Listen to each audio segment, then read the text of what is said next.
If you walk from Liverpool Street into the Square Mile, you can cross the boundary of the British state without even noticing. The line is marked by a couple of silver stone dragons.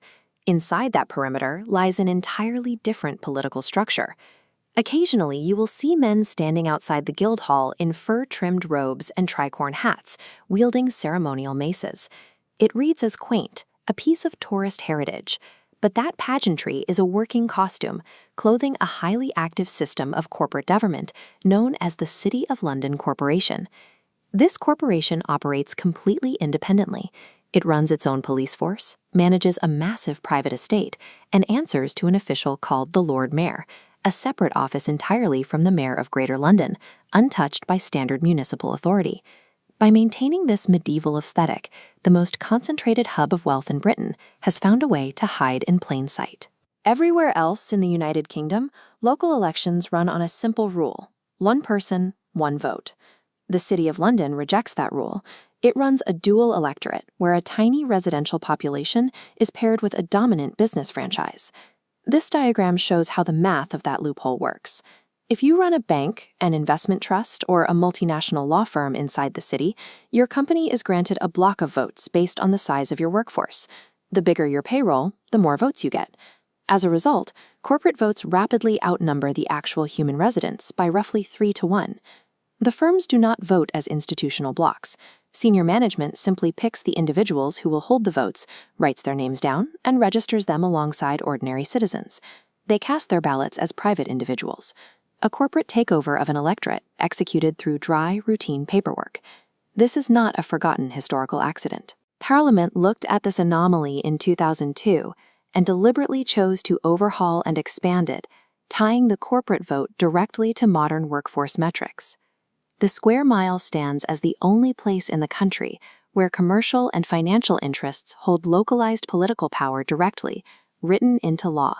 The corporate electorate produces a governing council, which in turn elevates the Lord Mayor. In practice, the mayor serves as a globally traveling salesman, spending 100 days a year abroad campaigning for British financial deregulation. But the corporation's true influence sits right inside the legislature. An office dating back to 1571, known as the Remembrancer, functions as a permanent, state-sanctioned lobbying operation. Staffed by in-house lawyers, it scans every piece of prospective legislation and briefs MPs to ensure the city's privileges remain untouched. Running a permanent political operation requires serious capital. The corporation pays for it using an 800-year-old, multi-billion-pound private fund called Cities Cash. The wealth in this fund was built up over centuries through strategic land acquisitions and the outright ownership of major wholesale hubs like Billingsgate and Smithfield Market. Because Cities Cash is legally classed as private money, it holds a crucial exemption. It is completely immune to the Freedom of Information Act. The investments, the soft diplomacy, and the lobbying expenditures are shielded from public view. For centuries, the size of that war chest was kept entirely secret. It took the sustained public pressure of the Occupy London protests in 2011 to force the corporation to release even summary figures, revealing an account holding billions. Strip away the pageantry, and you find a massive, privately funded lobbying machine masking itself as a humble local council, operating without democratic oversight.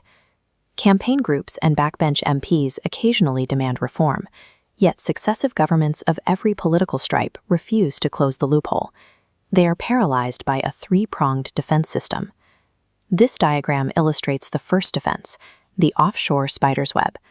The city sits at the center of a network of crown dependencies and overseas territories. These satellite islands take in global money under conditions of strict secrecy and feed it directly back to the banks and asset managers in the Square Mile. No minister wants to poke at machinery that lucrative. The second and third defenses are much blunter. Banks possess the ability to shift operations to Frankfurt or New York at a keystroke, weaponizing the threat of capital flight. They reinforce that threat by pouring tens of millions of pounds in political donations into both major parties. Terrified of losing tax revenues and party funding, the political class has quietly accepted a compromise. They treat defending the city's bizarre constitution as identical to defending the national interest. The bill for maintaining this enclave falls entirely on people who have never even heard of the corporation. Economists track this damage through a concept known as the finance curse.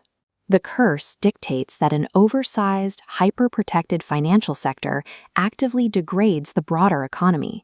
It hoards the software engineers and mathematicians who might otherwise build physical industries, and it demands quick asset stripping over patient, long-term investment.